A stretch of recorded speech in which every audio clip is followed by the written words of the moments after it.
से साबित करें कि ये आपकी मिल्कियत हैं, जिस चीज़ का एतराफ़ आपने तो हुसैन नवाज जो हैं जी, उन्होंने कहा है कि ये फ्लैट्स मेरे हैं। हाँ, बाकी मरियम नवाज ने कहा है कि हमारा इससे कोई ताल्लुक नहीं है। हसन नवाज ने कहा इससे कोई ताल्लुक नहीं। तो हुसैन नवाज को अब साबित करना होगा कि उन्होंने ये फ्लैट कब, किस तरह और कैसे लिए और किस पैसे से लिए और किस पैसे से लिए। जाहिर है उन्होंने बयान में तो ये कहा है कि उनके दादा की रकम थी जो मुत्तहिदा अरब अमारात में इन्वेस्ट हुई और वहाँ से फिर उन्होंने लिए। ठीक है, बहरहाल वो सबूत देंगे अपने। ठीक है, तो बाकी जान लेते हैं कि आज सुप्रीम कोर्ट में क्या हुआ। इमरान वसीम से आज कमरा अदालत में मौजूद थे। अस्सलाम वालेकुम इमरान वसीम। वालेकुम अस्सलाम जानी साहब। इमरान बताइए आज अदालत में क्या हुआ? जी, अदालत में आज यही हुआ है कि वजीर आजम के जो तीनों बच्चे हैं, उनकी बेटी जो है मरियम नवाज, हसन और हुसैन नवाज ने अपना जो मुश्तरका जो तहरीरी जवाब था वो सुप्रीम कोर्ट ऑफ पाकिस्तान में जमा कराया है। और जो इमरान खान की जानिब से उनकी ज़ात के ऊपर जो इल्जामात लगाए थे उन्हें पुरजोर अल्फाज में उन्होंने मुस्तरद कर दिया है। मरियम नवाज की जानिब से ये कहा गया है कि वो किसी ऑफशोर कंपनी की बेनिफिशियल नहीं है और वो बाकायदगी से अपना टैक्स देती हैं और अपने वालिद के ज़ेरे कफालत भी नहीं है और लंदन में उनके कोई अपार्टमेंट नहीं है। हसन नवाज का भी कुछ इसी तरह का जवाब है, जबकि हुसैन नवाज ने कहा है कि वो भी अपने वालिद के ज़ेरे कफालत नहीं है, लेकिन वो 16 साल से बैरून मुल्क जो है अपना लीगल कारोबार कर रहे हैं और लंदन में खरीदे गए अपार्टमेंट उनके हैं, लेकिन ये 2006 के बाद खरीदे गए हैं और इसके लिए सरमाया जो उनके दादा मियाँ मोहम्मद शरीफ मरहूम ने जो दुबई में स्टीम में लगाई थी उस सरमाए से ये अपार्टमेंट खरीदे गए हैं। सुप्रीम कोर्ट ऑफ पाकिस्तान ने आज ये तमाम फरीकैन को कह दिया है कि जितने भी शिकायत कुनंदगान हैं वो इस केस को साबित करने के लिए, अपने इल्जामात को शरीफ फैमिली के खिलाफ साबित करने के लिए उनके पास जो भी शवाहिद हैं वो 15 नवंबर तक दे दें। जबकि जो शरीफ फैमिली के अरकान हैं उनको भी ये कह दिया गया है कि वो अपनी सफाई में उनके पास जो भी कानूनी दस्तावेजात हैं वो भी 15 नवंबर तक जमा करा दें और इसके बाद मजीद किसी फरीक को ये मौका नहीं दिया जाएगा कि वो कमीशन के रूबरू अपना कोई भी तहरीरी जवाब दे। जी अच्छा, ये बताएं, कमीशन के हवाले से भी कुछ रिमार्क्स दिए चीफ जस्टिस पाकिस्तान ने, वो क्या रिमार्क्स थे कि उन्होंने कहा था गालिबन के शायद कमीशन तश्कील देने की जरूरत भी ना पेश आए? जी बिल्कुल, अदालत का बिलखसूस जो जस्टिस आसफ सईद खोसा है उनकी जानिब से ये कहा गया कि बज़ाहिर जो है वो हुसैन नवाज ने लंदन अपार्टमेंट की जो मलकियत है उसे तस्लीम किया है और अब ये जिम्मेदारी है हुसैन नवाज की ही कि वो इन अपार्टमेंट के हवाले से ये अदालत को बताएं कि आया कि ये अपार्टमेंट कब खरीदे गए, किस तरह से खरीदे गए और उसका पैसा कहां से उन्होंने हासिल किया, आया कि पाकिस्तान से ट्रांसफर किया गया था। और अदालत ने यह भी कहा है कि अगर हुसैन नवाज ये साबित करते हैं कि ये रकम कानूनी तौर से खरीदी गई है और अदालत को मुतमईन करते हैं कि ये अपार्टमेंट कानूनी तौर पर खरीदे गए थे, तो अदालत उनको क्लीन चिट भी देगी। लेकिन अगर वो ये साबित नहीं कर पाते तो वो मुश्किल में होंगे। और अदालत ने यह भी कहा है कि अगर ये इल्लीगैलिटी सामने आ जाती है वजीर आजम के बच्चों की जानिब से, तो फिर दूसरे फ्रीकैन को जो कि शिकायत कुनंदगान है उनको ये साबित करना होगा कि ये गैर कानूनी काम हुआ है, इसका प्राइम मिनिस्टर ऑफ पाकिस्तान से क्या ताल्लुक है। और प्राइम मिनिस्टर ऑफ पाकिस्तान ये पहले ही कह चुके हैं कि अगर कोई इल्लीगैलिटी उनकी जात के हवाले से साबित होती है तो वो अपना ओहदा छोड़ देंगे। ठीक है वसीम, बहुत शुक्रिया आपका।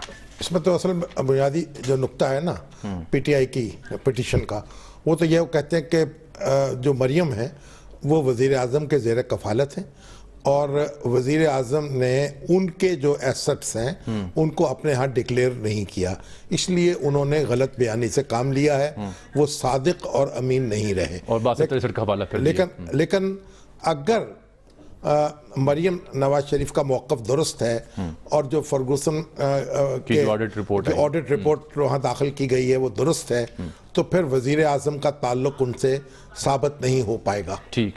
और इमरान खान साहब ने आज कुछ इल्ज़ामात जो है रिपीट किए एक सीक्वेंस के साथ, उसका जवाब पहले तो अदालत ने इस बात पर नापसंदीदगी का इज़हार किया कि यानी अदालत की कार्रवाई के बाद वहाँ मीडिया टॉक होती है, ऐसे प्रेस क्लब बना लिया गया है। तो इस पर फिर आज फरीकैन जो थे उन्होंने अदालत के अहाते में गुफ्तगू नहीं की, बल्कि अपने अपने मुकामात पे चले गए और इमरान खान साहब भी बनी गाला गए।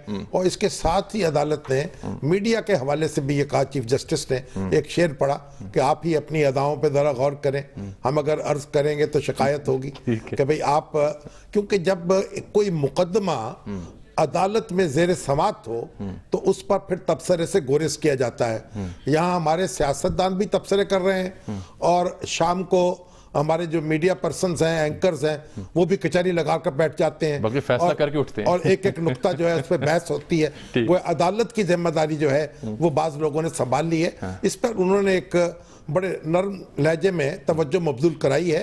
अब देखते हैं कि हम पर इसका कोई असर होता है कि नहीं होता। लेकिन मैं चाह रहा हूं कि इमरान खान साहब का बयान आपको सुना दूं, क्योंकि उसके जवाब में आज फिर दानियल अजीज साहब ने एक तकनीकी तौर पर एक जवाब दिया उन्होंने। तो देखिए पहले इमरान खान साहब क्या कहते हैं जब वो बनी गाला पहुंचे समात में शरीक होने के बाद।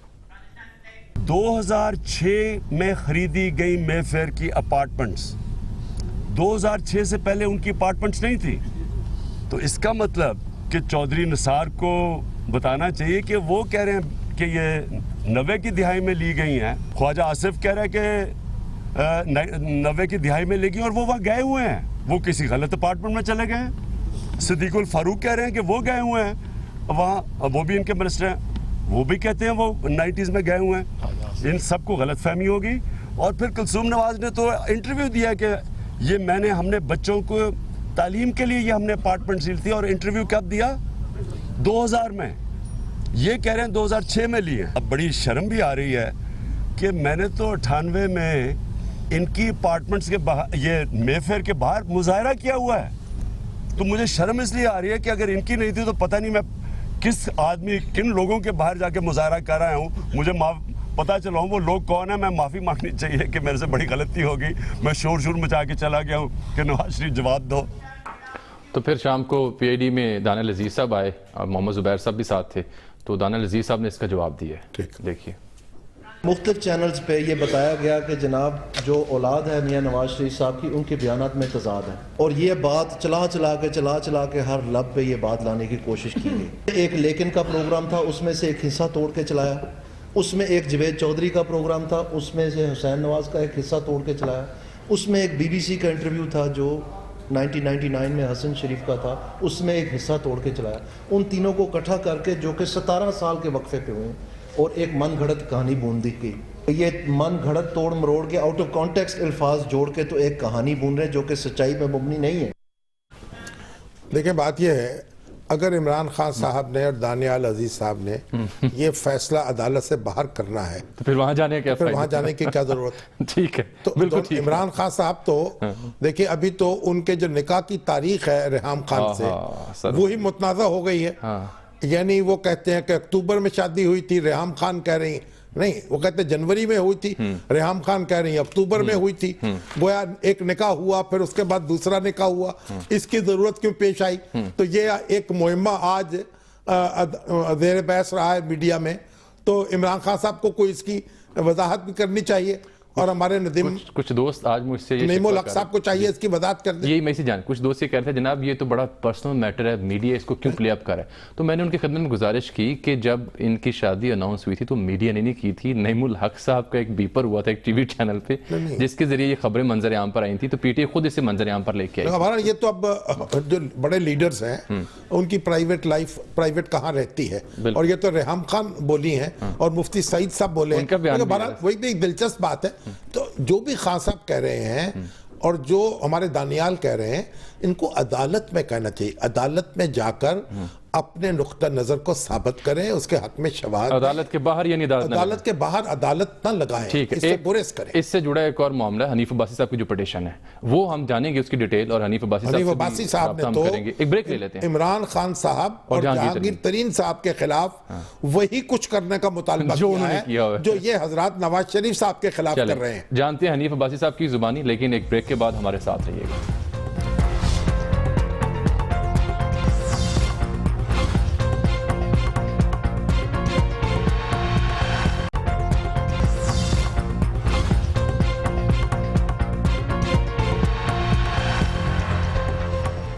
Welcome back. हनीफ अब्बासी साहब भी टेलीफोन लाइन पर मौजूद हैं, लेकिन आगे बढ़ने से पहले शाम साहब, चूंकि पिछले जो जंग था उसमें आपने जिक्र किया था मुफ्ती सईद साहब का और खान साहब की शादी का, तो निकाह का तो दो बयान हैं निकाह के हवाले से मुफ्ती सईद साहब के। एक ताज़ा बयान है, एक ताज़ा एक पुराना। पहले आपको कौन सा सुनाए? नहीं, पहले तो ताज़ा सुनिए जी, ताज़ा बयान सुनिए मुफ्ती सईद साहब का। रेहाम खान ने कहा है कि उसका निकाह जो है वो 31 अक्टूबर को हुआ है। ये कितनी हकीकत है, क्या है ये बहुत बड़ी उन्होंने एक बात कह दी है जिसमें मैं आपसे सिर्फ क्योंकि चूँकि आप मेरे सामने बैठे हैं तो मैंने कहा आपसे ये पूछ लूँ गालिबन 6 या 7 मुहर्रम को कुछ ऐसे उनका निकाह हुआ था। वो देख लीजिए इंग्लिश हिसाब से क्या तारीख बनती होगी, हमें याद, यानी 30 या 31 अक्टूबर, 6 या 7 मुहर्रम, ये अब उन्होंने कहा है। तो पहले उन्होंने क्या कहा वो भी देख लेते हैं, देखिए। रिहाम खान से निकाह आज हुआ है या जो पहले वो ये अभी हुआ है, मेरे सामने हमने पढ़ाया। ऐसा नहीं लग रहा कि आप जो इमरान खान का जो निकाह है दूसरी जगह पढ़ा रहे हैं, अभी पब्लिक में जो कि मामला आ गया है और पब्लिक को भी बताना था, पहले पूछा था लियाकत खटक साहब के घर पे ये निकाह हुआ जो आपने पढ़ाया, तो बता दें नहीं पढ़ाया। मैं तो लियाकत खटक साहब को जानते ही नहीं। ये बताइएगा कि 7 मुहर्रम को जो निकाह होने की बातें चल रही थी, क्या वो गलत थी और आपका नाम आ रहा था, आपने पढ़ाया था? क्लियर कर दे। ए भैया कुछ पता नहीं, ना मुझे ये याद है कि 7 मुहर्रम कब गुजरा है, ना मुझे कुछ इल्म। तब उन्हें याद नहीं था, यानी नहीं देखिए, अब याद आ गया। मुफ्ती साहब ने उस वक्त ये बात कही थी कि निकाह 2 बार भी पढ़ाया जा सकता है।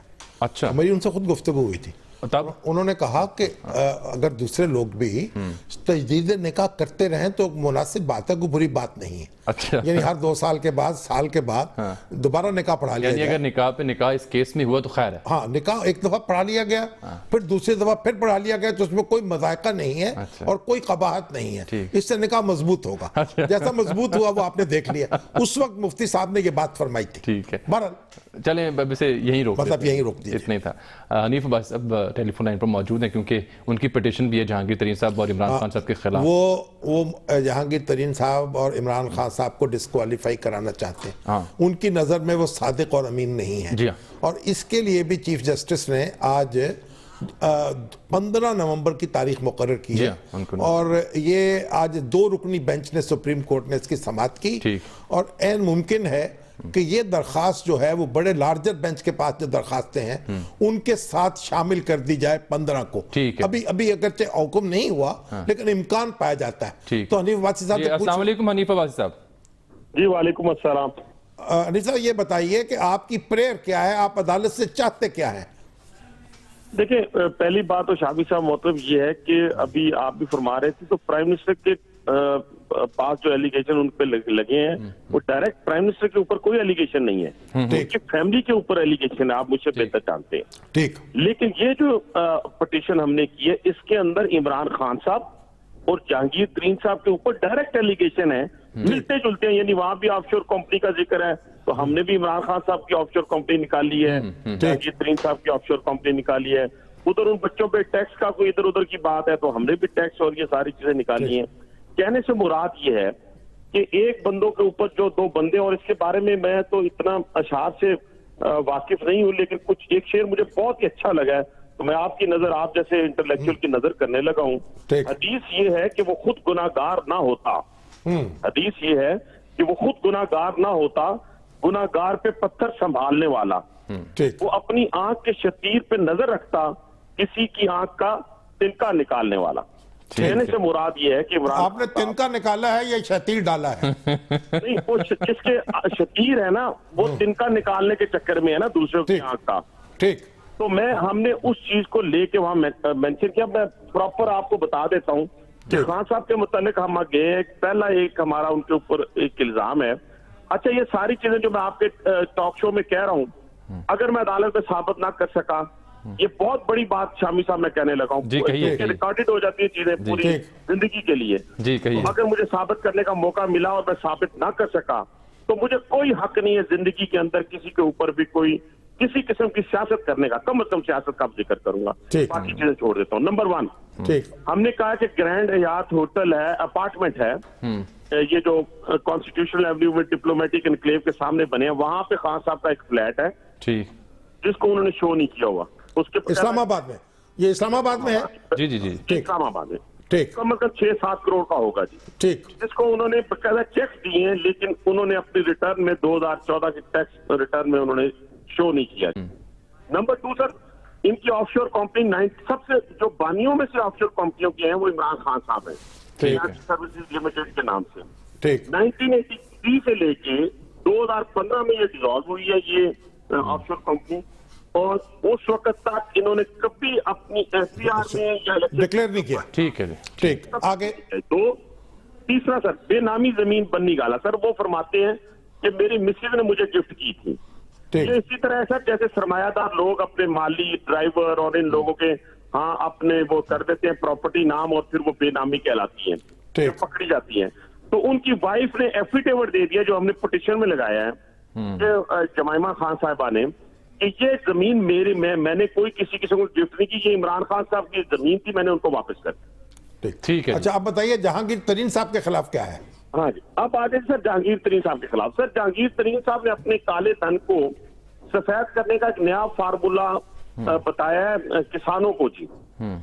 वो क्या बताया जी, उन्होंने अपने ज़रिए आमदन शो की है 54 करोड़ और ये कुछ तकरीबन 50 लाख के करीब, यानी आप 54 करोड़ कह सकते हैं।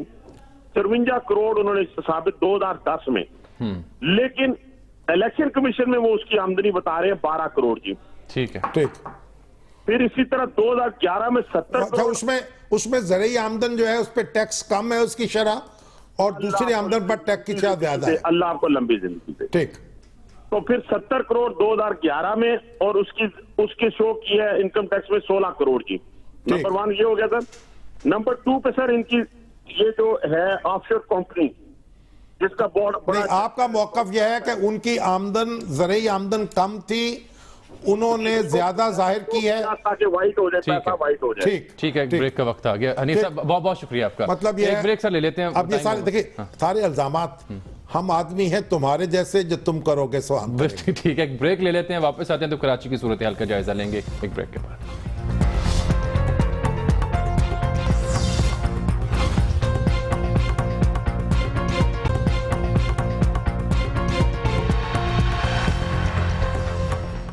वेलकम बैक नाज़रीन, हमारे साथ मौजूद हैं कराची से ब्यूरो चीफ दुनिया न्यूज़ रिहान हाशमी साहब। अस्सलाम वालेकुम रिहान, ये बताइए आज जो 2 अफराद जो गिरफ्तार हुए हैं मुल्जिमान, जिनके बारे में प्रेस कॉन्फ्रेंस की मुराद अली शाह साहब ने, वज़ीर आला सिंध ने, ये अमजद साबरी कत्ल केस के अलावा दीगर कौन सी अहम वारदातों में मुलव्वस थे? देखिए जामी, इन्होंने जो वज़ीर आला सिंध थे, उन्होंने 28 जो मुख्तलिफ वारदातें हैं उसमें मुलव्वस करार दिया है, और 9 जो बड़ी वारदातें हैं उसमें जो MJ रोड पे मिलिट्री पुलिस के जवान थे उनको शहीद करने का इल्ज़ाम है, और औरंगी टाउन में 7 पुलिस एहलकार मारे गए थे उन पर है, और नाज़िमाबाद में जो फायरिंग की गई थी 5 मजलिस के दौरान, उसमें 5 अफराद जहाँ बहक हुए थे उन पर इल्ज़ाम है, और 2 पुलिस एहलकार जो आयशा मंजिल पे ट्रैफिक की ड्यूटी अंजाम दे रहे थे उन पे मारने का इल्ज़ाम है। उसके अलावा सदर में जो फायरिंग हुई थी मिलिट्री पुलिस की गाड़ी के अलावा जो 2 फ़ौज की गाड़ी थी पाक फ़ौज की, उसमें जो मारे गए उसमें उन पर इल्ज़ाम है। इस समय तकरीबन 28 इल्ज़ामात हैं जो आसिम कैपरी और दूसरा जो इसाक के को जो पकड़ा है, दोनों को उन्होंने लेकिन रिहान, ये जो आसिम कैपरी हैं ये तो पहले भी गिरफ्तार एक बार हो चुके हैं। देखिए बिल्कुल, वज़ीर आला ने अपनी प्रेस कॉन्फ्रेंस में शायद उनके इल्म में नहीं था।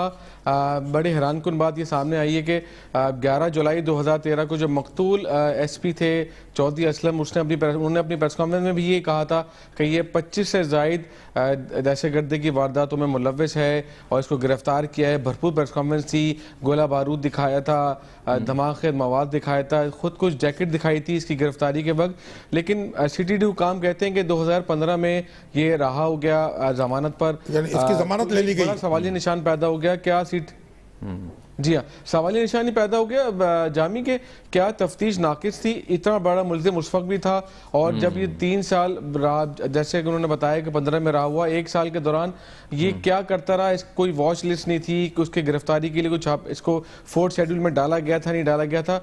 तो ये बड़ी हैरानकुन बात है, ये अभी पुलिस हुकाम खुद इसकी तफ्तीश करेंगे। अब आगे आ जाए मलीर 15 में आज दिन भर क्या होता रहा, क्यों कशीदगी थी, और जो कॉम्बिंग ऑपरेशन जारी है मुल्क भर में जिसकी ज्यादा तवज्जो जो है कराची में, क्योंकि ज्यादा बंदे वहां से गिरफ्तार हुए, 67 कौन से अहम नाम गिरफ्तार हुए, और मलीर 15 में क्या होता रहा आज दिन भर? देखिए 3 रोज़ कबल कराची में अचानक फ़िरका वारियत टारगेट किलिंग शुरू हो गई, जिस पर फैसला किया गया कि जी फौरी तौर पर तहकीकात की जाए और छापे मारे जाएँ। इसके बाद छापा मारा गया, साबिक सेंटर फैसल आबदी गिरफ्तार हुए, उनके घर से असला मिला, उन्होंने कहा कि जी ये लाइसेंस याफ्ता है, जबकि एक क्लाशनकोव जो मिली है वो गैर कानूनी, उन पर मुकदमा दर्ज हुआ सस्तल थाने में।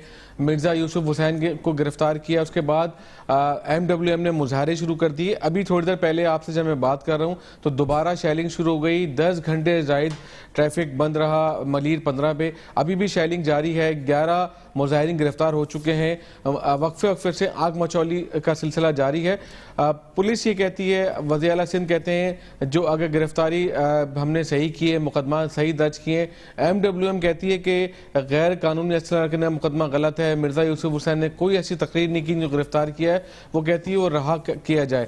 तंजीम अहले सुन्नत के लोग भी तो गिरफ्तार हुए ना? कि दोपहर में तंजीम अहले सुन्नत के उनको अभी हमें इत्तला मिली है कि एक जी बिल्कुल उनको गिरफ्तार किया है। उनको MPO के तहत शामी साहब नजरबंद कर दिया है। उनके खिलाफ कोई जी हाँ उनके खिलाफ कोई मुकदमा नहीं है, लेकिन उनको MPO के तहत सेंट्रल जेल में नजरबंद कर दिया। 30 दिन की उनकी ये होगी नजरबंदी। उसके बाद महकमा दाखिला फैसला करेगी कि आया उनको रिलीज किया जाए या नहीं।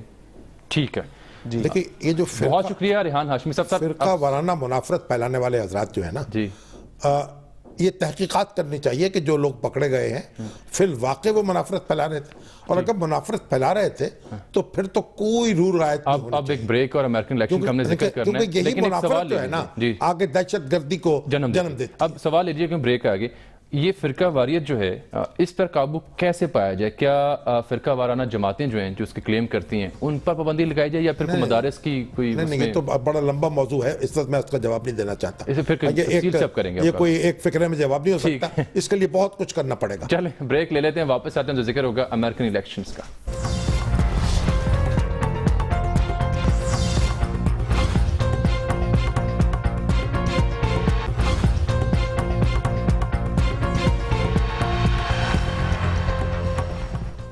वेलकम बैक नाज़रीन। शाम साहब, अमेरिकन इलेक्शंस पर बात करने से पहले डॉन लीग्स पर अब हुकूमत ने तहकीकाती कमेटी तश्कील दे दी है और जस्टिस रिटायर्ड आमिर रजा साहब जो हैं वो इसके हेड करेंगे इस कमीशन को। इसमें FIA का, IB का, ISI का और MI का और सेक्रेटरी एस्टेब्लिशमेंट के जो हैं एक नुमाइंदा शामिल होगा। ताहिर शहबाज साहब और मुहतसिब आला पंजाब नजम सईद साहब भी शामिल होंगे। तहरीक इंसाफ की तरफ से तो ये बात कही जा रही थी कि हमें रिटायर्ड जज कबूल नहीं है, हालांकि तहरीक इंसाफ इसमें फरीक नहीं है, मगर हर जगह अपना लुच तलना जो है दोबारा उसका हक है। तो जस्टिस रिटायर्ड आमिर रजा खान जो है वो बड़े ढंग के आदमी हैं, जो जनरल ज़ियाउल हक के दौर में PCO आया था 1981 में, उसके तहत उन्होंने हलफ उठाने से इनकार किया था और ये लाहौर हाई कोर्ट के जज थे और इसका अलग हो गए थे हाई कोर्ट से। ठीक है, तो अब अमेरिकन इलेक्शन की तरफ जाते हैं क्योंकि उमर शामी साहब ने हमें ज्वाइन किया, तजिया कर रहे हैं, अमेरिकन सियासत पर गहरी नजर रखते हैं। अस्सलाम वालेकुम उमर साहब। जी हुजूर, एक दिन बाकी रह गया है और नए सर्वे जो आ रहे हैं उसमें तो 5 पॉइंट्स की बढ़तरी मिल गई है प्रोबेबली हिलरी को, क्या देख रहे हैं आप कल? देखिए, आपको पता है कि वक्तन पहले भी आपके प्रोग्राम पे इस हवाले से गुफ्तगू होती रही है, लेकिन जो अमेरिकन सिस्टम है इलेक्शन का वो इलेक्टोरल वोट्स की बुनियाद पर उसका फैसला होता है। ठीक। और जो इलेक्टोरल वोट्स का जो निजाम है उसमें बहरहाल जो डेमोक्रेट कैंडिडेट होता है उसको एक बर्तरी हासिल होती है और इस हवाले से हिलरी की पोजीशन बेहतर है। आपको पता है ओबामा जो है, ओबामा ने 52% जो है पॉपुलर वोट लिया था, लेकिन 66% जो है इलेक्टोरल वोट उनको मिला था उस 52% वोट की बुनियाद पे। तो इस हवाले से अगर हिलरी और डोनाल्ड ट्रंप के आपको वोट इक्वल भी नजर आए, यानी सर्वे के अंदर उनकी पोजीशन इक्वल भी नजर आए, तो फिर भी हिलरी को एक इनहेरिट एडवांटेज इस सिस्टम में हासिल है। तकरीबन 18 स्टेट्स ऐसी हैं कि जिन्होंने पिछले 6 इलेक्शन में कभी रिपब्लिकन वोट नहीं किया। तो अगर उन 18 जो यानी वो सेफ एक तरह से उनकी स्टेट्स हैं हिलरी क्लिंटन की, अगर उनको मिला लें तो 230-240 इलेक्टोरल वोट्स तो वो घर से लेके चल रही हैं और 270 इलेक्टोरल वोट्स की उनको जरूरत है। तो इस हवाले से हिलरी की पोजीशन काफी बेहतर है इस इलेक्शन के अंदर जो है। अलबत्ता जो बात इसमें देखने वाली है वो बात ये होगी कि अगर जो है ये जिस तरह पहले हो रहा था कि इनका सारा दारोमदार इस पे था कि जो है ये अपना जो व्हाइट वोट है उसको कितना बाहर निकाल सकते हैं डोनाल्ड ट्रंप साहब जो है। तो अगर व्हाइट वोट जो है उन्होंने बाहर निकाल लिया तो उस पे जो है एक चीज जो है वो अपना जिसपे उनकी पूरी स्ट्रेटजी बेस करी शुरू से, तो वो एक कोई सरप्राइज आ सकता है, लेकिन उसके तवक्कात अभी इस वक्त लोगों को बहुत कम है।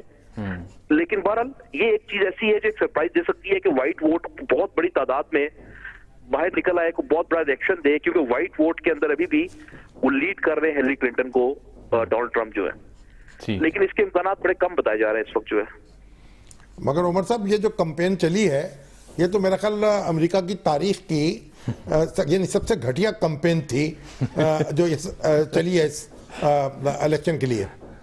बिल्कुल ठीक कह रहे हैं। देखिए जी, ये पहली कैंपेन हुई है इलेक्शन की जिसमें वो एक, अब देखिए जितने उनके तजिया निगार भी हैं, जितने बड़े बड़े वो सारे यानी कि जो होते थे और ऐसे की बुनियाद इकोनॉमी के सारे पीछे चल कंपेन चला है।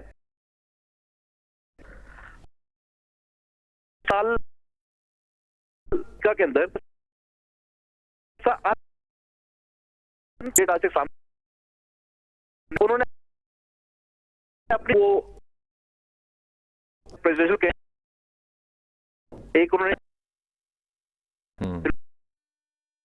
हिलरी क्लिंटन पे के लिए तो होल्ड्स करे अमेरिका ये आज हम की जानते हैं, अगर वो हार्ड मोशन लेकर की कैसा उसके उनके से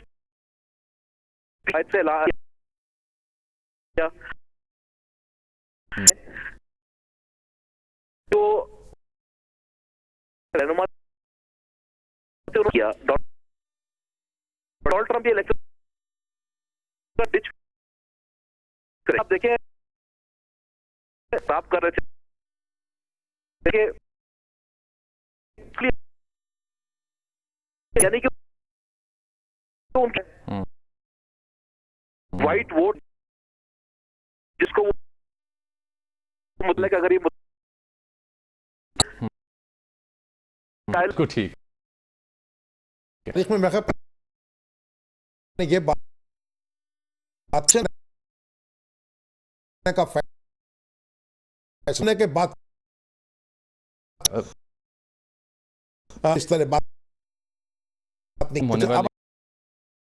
साहब ने मुफ्ती 1950 आबासी मुकदमा वो वादा मुआफ गवाह बने थे उनके खिलाफ उस वक्त ठीक। अच्छा सर, ये आज प्रोग्राम का इख्तिताम हम करेंगे जनाब असलम कौसरी साहब का जिक्र करके। आज इंतकाल जो रोजनामा दुनिया के शोबा अदालत के एक रुकन थे जी, और सारे आंसू बख्श दिए।